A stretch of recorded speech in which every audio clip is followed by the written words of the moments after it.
Okay, we're back, we're live, it's Monday, it's noon, and of course that means it's midnight in Brussels, and we have our favorite guest on the line. It's Gauri Khandekar. She joins us by Skype from Brussels. Hi, Gauri. Hi, Jay. Thank you so much for having me once again. Absolutely. So Gauri has been a think tank person. She was at Free Day for a long time, and then she formed her own think tank. What is it? The Global Global Relations Relations Forum. Forum. Yeah? Yes. And she gets to travel from Brussels to India and back and over again, doing a sort of cultural arbitrage, a think tank arbitrage of what's going on in Europe and in the EU and what's going on in India. And today, this very day, or at least as of a few minutes ago, this very day in Europe, there was a Global Relations Forum in Brussels. It was an event called Brussels on Infrastructure and Urbanization in India, Opportunities for the EU. And that would be 21 septembre at the Don Yes. Hotel EU, Rue de la Yes. Loi, 65. Perfect. Perfectly said. Well, It and you can be organized understood. that, didn't you? This was organized in collaboration with a leading Indian think tank, ICRIER. I don't know what that stands for, and was followed by the launch of the GARF Deputy Director and Director of Europe, Gauri Khandekar. And you have the latest book, the EU-India Strategic Partnership, the EU-India Strategic Partner, Facing the Foreign Policy Divide. What a day. Tell us Yeah. about your day today, Gauri. It was absolutely wonderful. I couldn't be happier. It was such a good event. Basically, our panel was so high level. We had the Indian ambassador to Brussels on the panel, Indian ambassador to the EU actually. Then we had a member of the European Parliament and the vice president of the European Parliament's delegation for relations with India. We had the director of ICRIR, which is an Indian think tank which specializes really in urban issues. We had somebody from the European Commission. We had the Secretary General of the Europe India Chamber of Commerce. And we had another expert on European towns and cities who's also worked on China, on Chinese and Indian cities. So it was really such a great, great panel. Participation was excellent. And, I feel like a veteran here in a way. Everybody knows me and it was so much more like a family event in a way. I mean, we were discussing high policy. Oh, that's It's, great. You yeah, were it's missing based. somebody, though. You didn't have anybody from Honolulu. We Exactly. could You show were you a few things missing, about Jay. You were urbanization. missing. Yeah, and then we did the book launch as well. And actually, the event was based on my paper, which is which basically says that the EU and India should set up a partnership on urbanization. So I have some questions. Please. ICRIER, that's an acronym. What does it stand for and what does it mean? Hmm. You know, everybody just calls it ICRI. Let me just get the full form because I have it Okay. right here. Okay, there we are. The Indian Council for Research on International Economic Relations. Okay, that's existed for a while in Delhi then? Yeah, since the 80s. So this whole conference is turned toward urbanization, dealing with the issues around urbanization, the policies that you can learn from the east to the west and vice versa. Yeah. What kind of policies, for example, were discussed at this conference today, Gary? Well, basically, it's in its initial stages, right?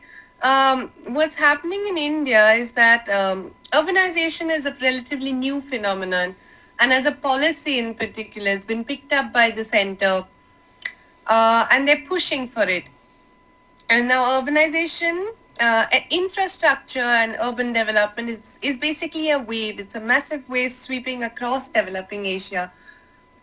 So there's a lot of change, there's a lot of opportunity, and there's a lot of economic benefits um, for the West that are involved there, because they come with technology, they come with the money, they come with the investments.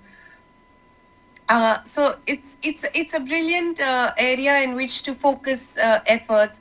It's basically so lucrative that it's even or profitable. It's as good as almost trading, because infrastructure and urban development is a huge percentage of these countries' GDPs, and that's what's happening with India. It's the third largest economy in the world. It's a massive, massive country. And what happens in India, as underlined by the participants and the speakers, is basically it has huge impacts on Europe. So, Europe needs to play a bigger role on urbanization in India. The US is playing, Canada is playing, Japan and China are huge actors, and so is South Korea, but Europe remains relatively absent. How is Europe behind? What is Europe not doing that it should be doing in the urbanization phenomenon in India? Yeah. Well, basically, you see, the EU is a platform for 28 countries. So at the moment, you have a few handful of European countries like Germany or UK or France that are working with India on urban development. Let's say developing smart cities, or solar power projects, or other things related to this urban development agenda. But if you have a Europe-wide platform, and which the EU has such a partnership with China, yeah, which has been really beneficial.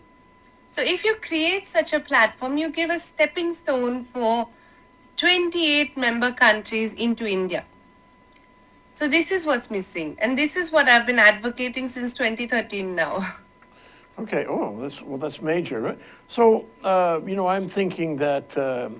Tell me how wrong I am about this, but India has a lot of old cities, cities that were not, developing infrastructure, at a rapid rate, not keeping up. But recently, with technology and with the success of the Indian economy, there's money, there's skill, there's design professionals that can make that renew Indian cities, that can make them modern cities, high-tech cities and high-density cities, where commerce flows easier, where the quality of life is better. And so I take it that's what you're talking about in terms of learning the lessons, or perhaps teaching the lessons to get there in India, and then also teaching Europe how to use those lessons for the development of its cities. Am I right about any of that? Yeah, I mean, learning lessons is a huge part of it, because I mean, Europe has made some mistakes that we cannot afford to make. And we should not make because, they've done it for us in a way. But it's not only about upgrading the cities, it's also about creating a lot of new cities. Because India's urban sprawls are going to have to accommodate at least 250 million inhabitants more by 2030, or a total of almost about 600 million inhabitants. Yeah, and this is going to mean that 68 cities will have each a population of 1 million plus, which is up from the 42 currently today. And what McKinsey Global Institute says that India will need to construct 700 to 900 million meters squares of commercial and residential spaces every year, which is basically equal to building a city the size of Chicago annually. Oh, gee whiz. Yes, up to 2030. So this it's a massive challenge, and it's not only about building cities, it's also about infrastructure in the cities. It's about services, uh, which include sanitation, clean water, transport, healthcare, housing, energy, smart energy. It's only not only having energy supply, but also energy efficiency, green growth, basically, something like energy generating buildings. So this is all what needs to go in, because we need to look ahead than 2030 only, because they're going to be massive um, innovations, and we need to already start factoring them in So we need to.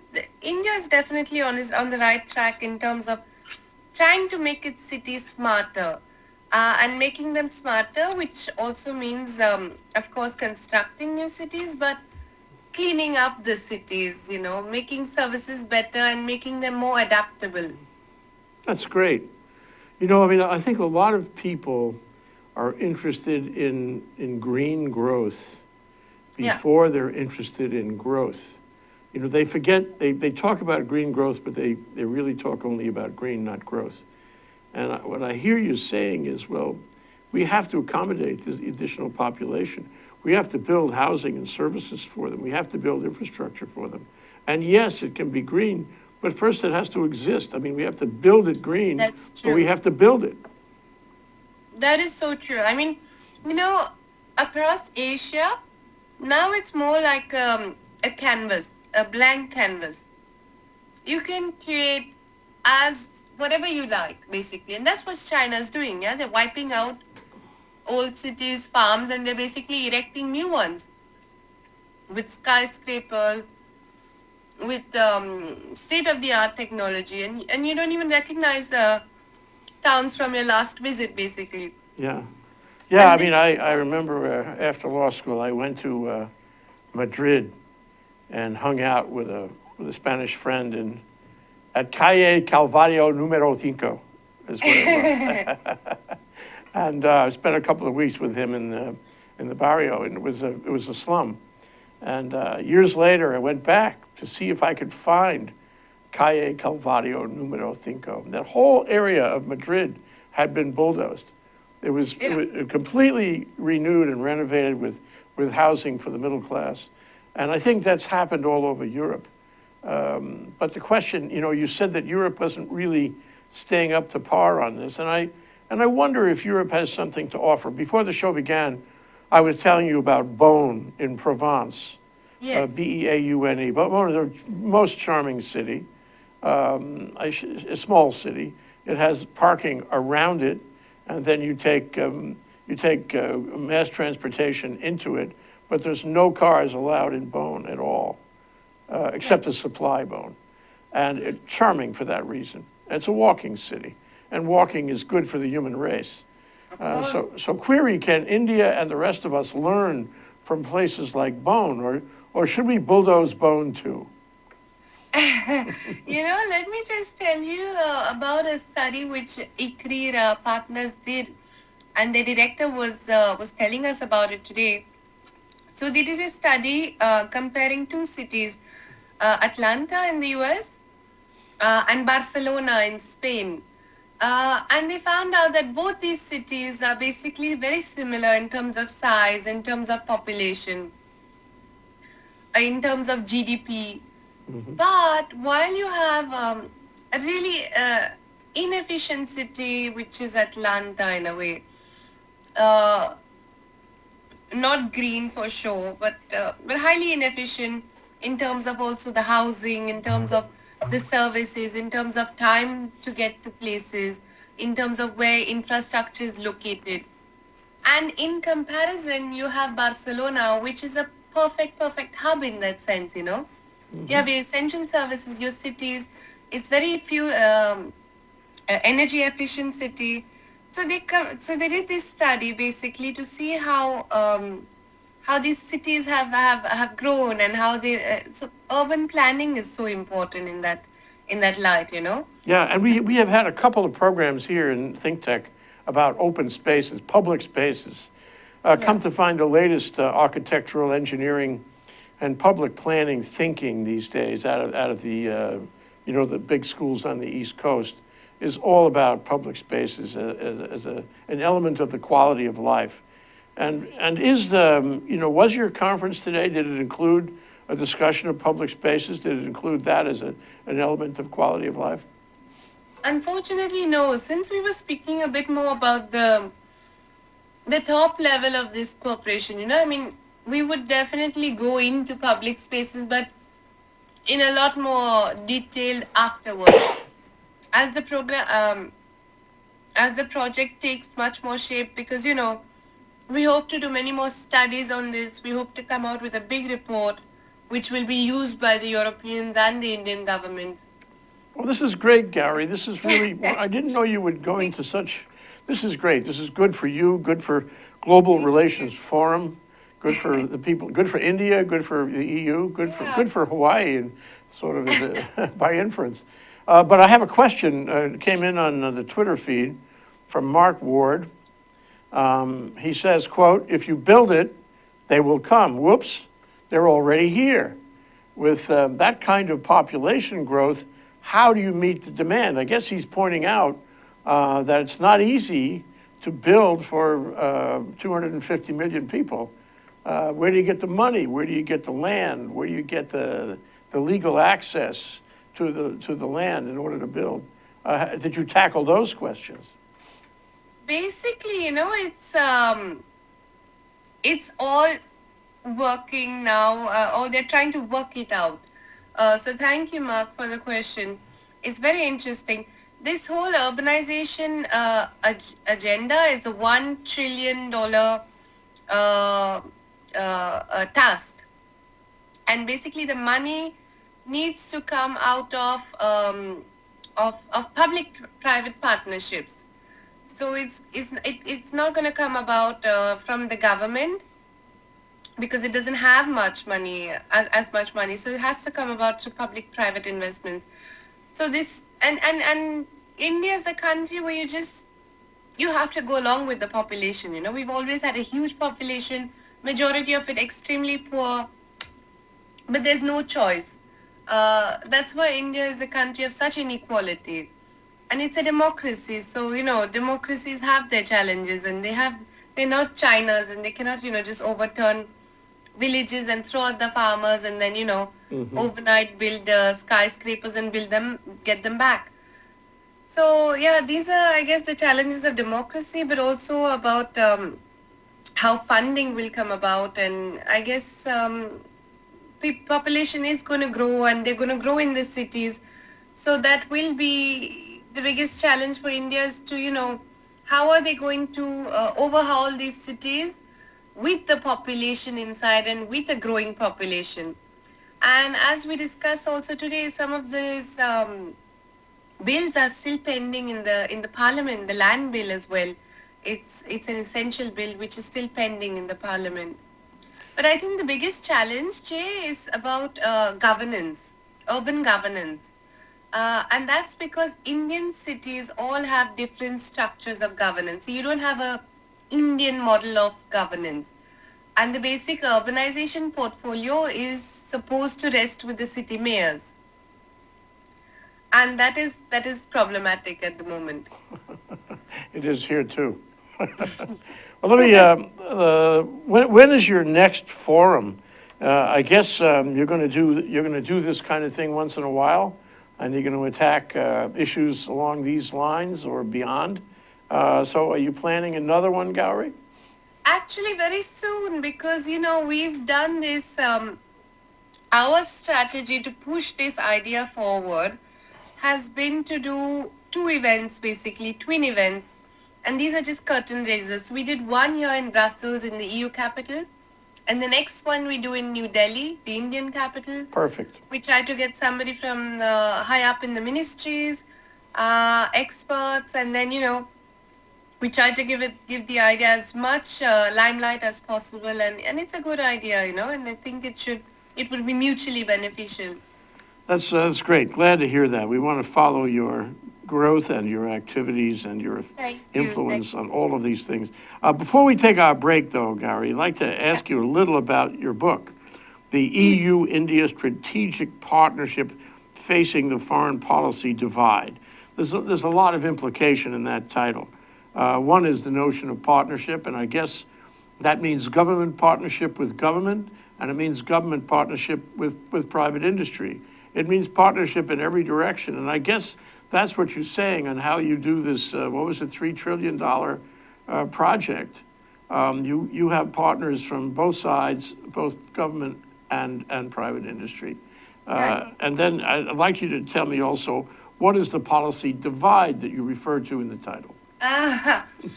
Well, basically, the EU and India similar but dissimilar entities. So I always used to call them non-identical twins. Yeah, Okay. it's true. They have their diversity, but and the EU is not a real foreign policy actor, but it really has so many ambitions of doing more with India on foreign policy. And India has a very distinct worldview, and its foreign policy is also widely colored by its non-aligned movement.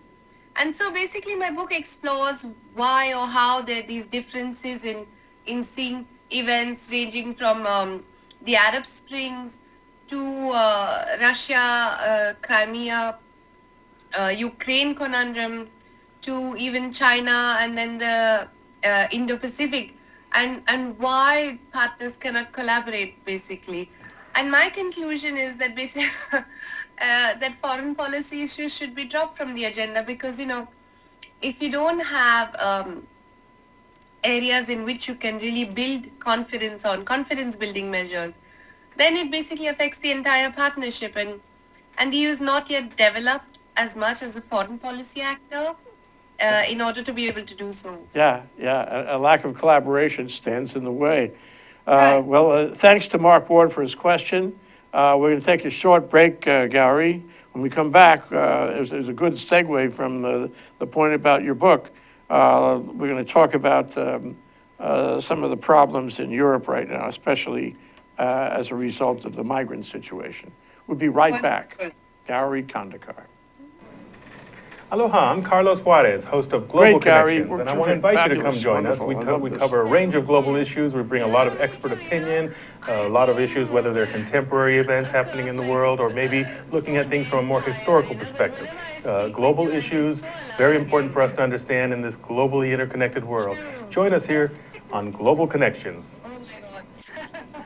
Aloha, my name is Roy Cordani, and every Wednesday at 1 p.m., I host Life in the Law, which is a segment of ThinkTech Hawaii.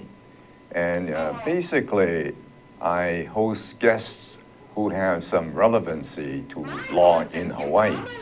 And I hope you will continue to tune in.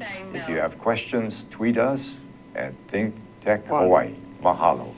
Okay, we're back with Gauri Khandekar. She's the director of Global Relations Forum, and she's our ThinkTech European correspondent. And we talk to her every 2 weeks. We'd like to talk to her more, but 2 weeks we'll have to do.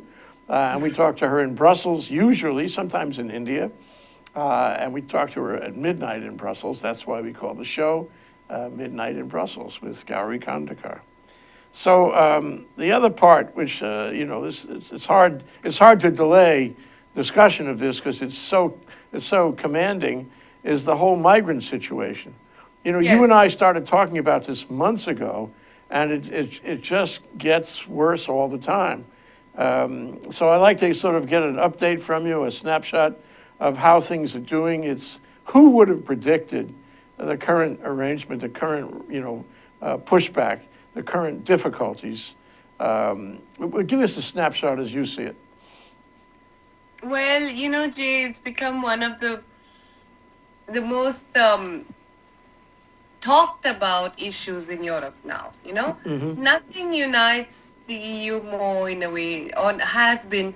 I mean, over the past few years, you remember you've asked me so many times, what do people on the streets say? What do people on the streets say? And sometimes I've really come up to you and said that, well, they don't speak about some of these issues. ISIS has been one of them, but migrants issue is everybody on the street talking about it because they feel it's affecting them. And it's a big issue here because of the perception, but also because of the numbers, and the media is playing quite a bit of a role. So you have a large number of migrants that have come to Europe. Germany only will be accepting more than 1 million migrants this year. Wow. Yeah. And you can see on TV across Europe how they are struggling to really get from where they've landed which might be also from Serbia coming in or from Greece and Italy. And they're moving towards Germany, France, and the UK. But while Germany has been really much, much more open to the migrants, um, UK and France have been very reluctant, and this has been criticized by Germany in particular. But they have agreed to only take about. France said it would take about 25,000 migrants this year, and UK said it would take 20,000 over the next 5 years, which is really nothing compared to what Germany is doing. Now, what happens here in Europe is that, you don't have borders mainly in the Schengen area. That's why Hungary is also being so strict with the migrants in a way, which I would tell you later on is completely unacceptable treatment that Hungary is meting out. But you have the Schengen area, which means that it's visa-free travel. There's no borders inside. There are no police checks. And so these migrants, once they get into the Schengen zone, they can travel anywhere. Under EU laws or EU agreement, the Dublin Agreement, migrants that come or refugees that land in the first EU country should seek asylum in that country. That's the rule. Now, that's not the case because these migrants are moving free. And the UN conventions say that they're allowed free passage, right? That they're allowed to move. And you cannot stop their passage, basically. So the EU is saying, and mainly the big countries, Germany, France, and the UK, are saying that they're pushing for this common EU asylum policy, which would mean a redistribution of migrants. And across the countries here, it's there's more of a negative perception, well, to be very honest, they're already just a fraction of those that have landed in Italy and Greece, anyways. Uh, but but people feel overwhelmed just because of the news and just because seeing the struggles, and they feel that the cultural identity of these people is not the same as theirs, and they're Muslims, and they say, okay, people are wearing burqas or these veils, and I'm really telling you what intelligent, educated friends of mine have said. The Europeans, and they've said that, and it's a bit shocking for me because it's and they're basically expressing their local concerns that are there. Yeah.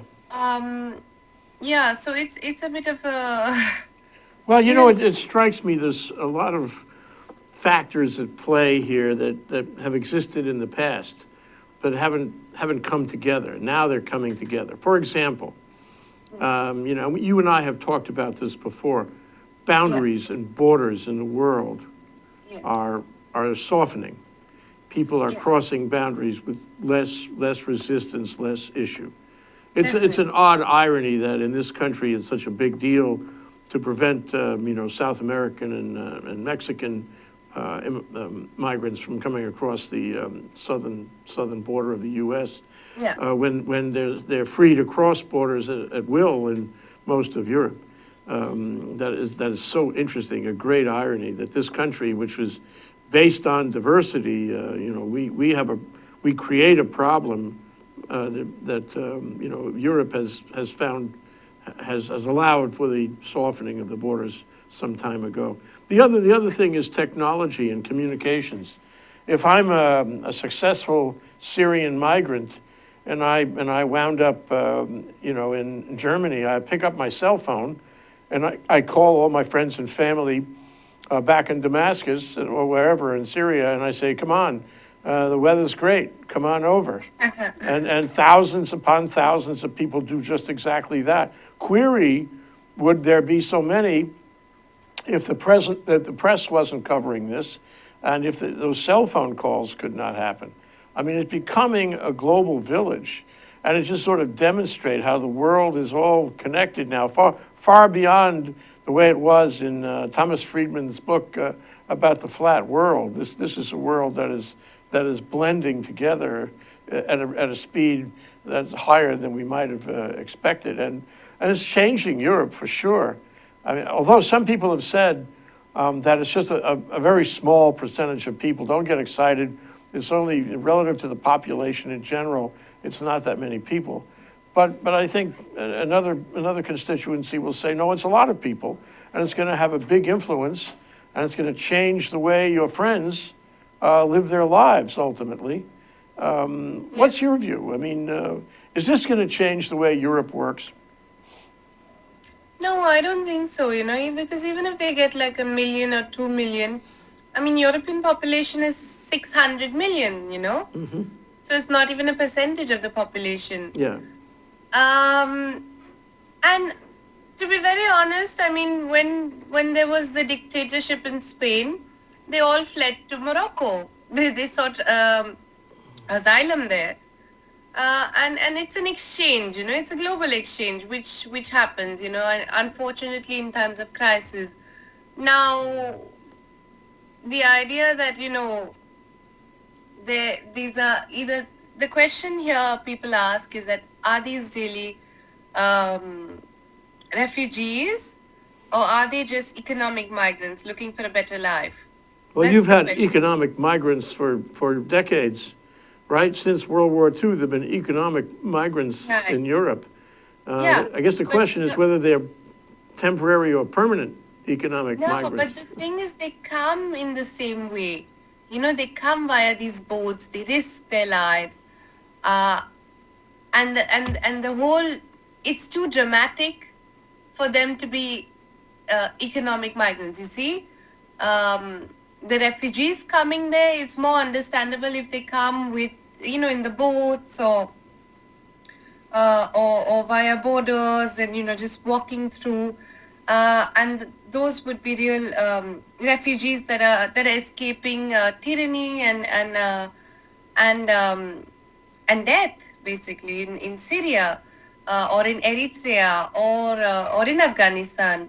But then there are many people from other countries, I think around 40%, if I'm not mistaken, and they come from Iran, Iraq,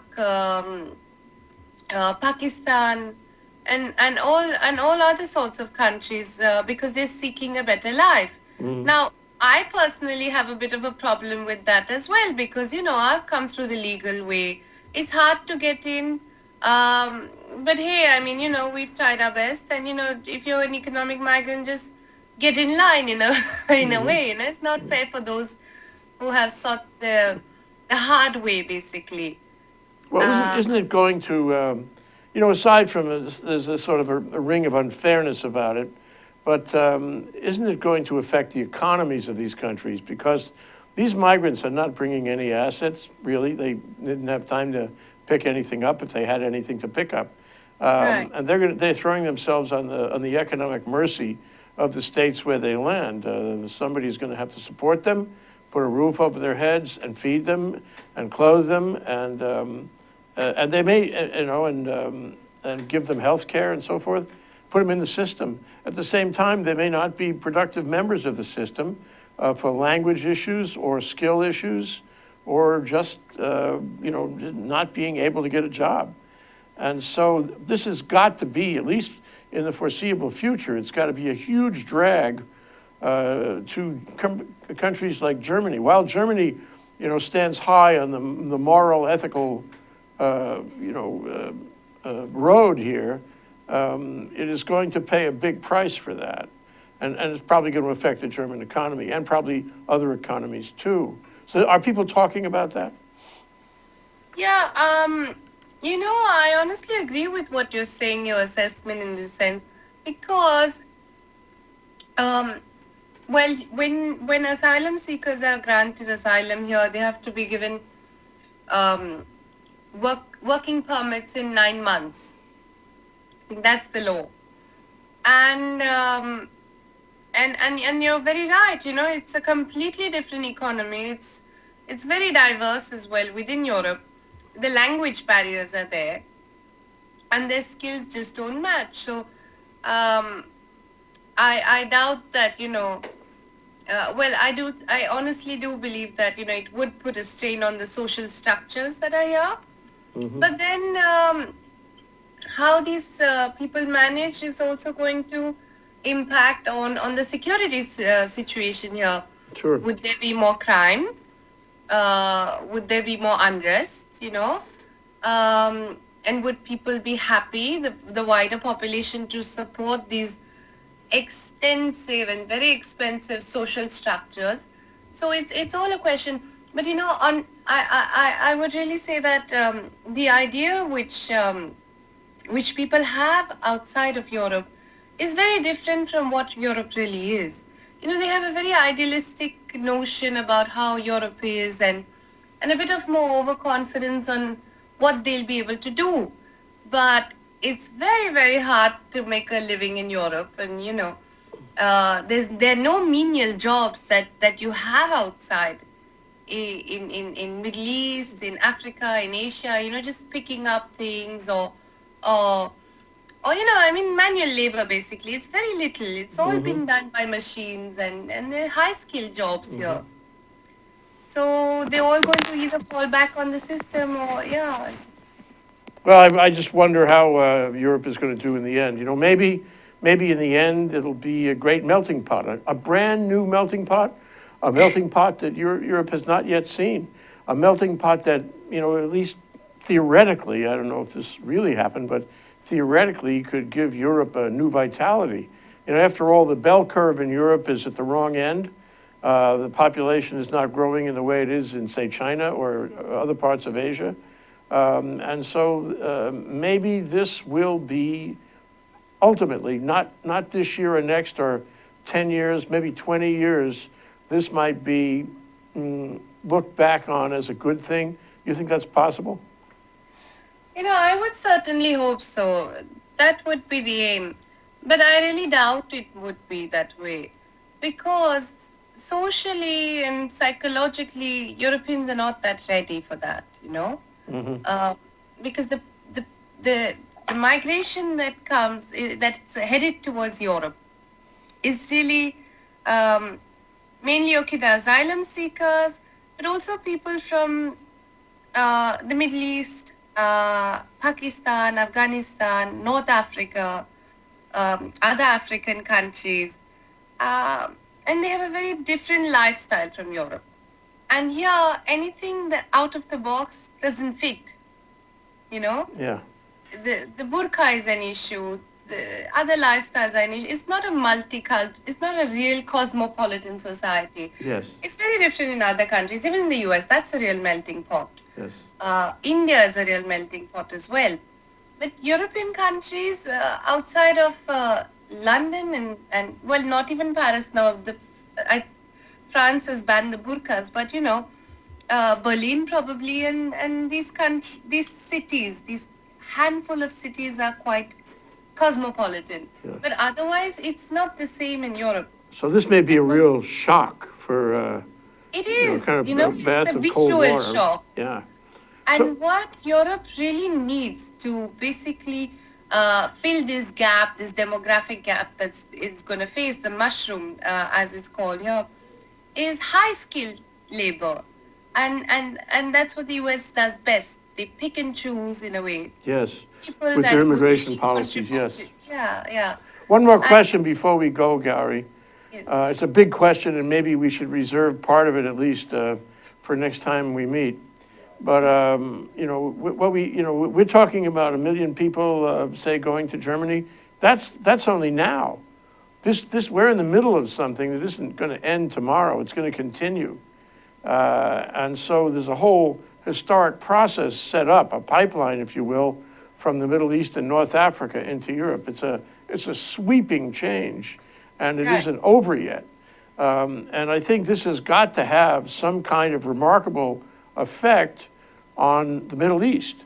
And it may not be a good effect because it's the middle class leaving, it's the moderate people leaving, people trying to lead normal lives leaving, and leaving behind, extremists in charge.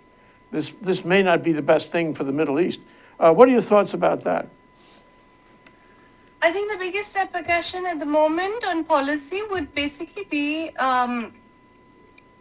more sustained attacks on ISIS. Because if you solve the ISIS situation, it would probably put an end to the whole urgency of the issue. And you're right, this is not going to end. And I think by our next show we'll already get to see much higher figures and more public reaction in a way. You've seen, I also tweeted about this Hungarian journalist, despicable lady, I'm sorry to say it, but Petra Laszlo, who I have you heard about it? She tripped a migrant father with his child. And she also tripped a young a migrant girl, and she's a camera woman for a news channel. And so, yeah, I mean, We're going to see more of that. We're going to see people acting out that way. yeah, it's sad to see it, but yeah, it's just dramatic images coming across. Yeah. But UK has upped their airstrikes on ISIS. So I think it's also a bit of reaction to what's happening in terms of the migrants issue. Well, we live in interesting times, as the Chinese say. And I must say, Europe lives in more interesting times every day, it seems like. You're closer to the action. But it's wonderful that you're able to do this arbitrage with India, because it sort of brings things together. It makes us see clearly that the world is coming together, at least in some ways. But Gauri, thank you so much. Congratulations on your forum today. And I look forward to seeing you again in 2 weeks. And I hope everything is well, and we will have more news, hopefully better news, to discuss at that time. Thank you so much, Jay. Thank you for having me. Thank you for coming with us. Gauri Khandekar of, Global Relations Forum in Brussels, joining us by Skype here on Midnight in Brussels. Aloha, Gauri. Aloha.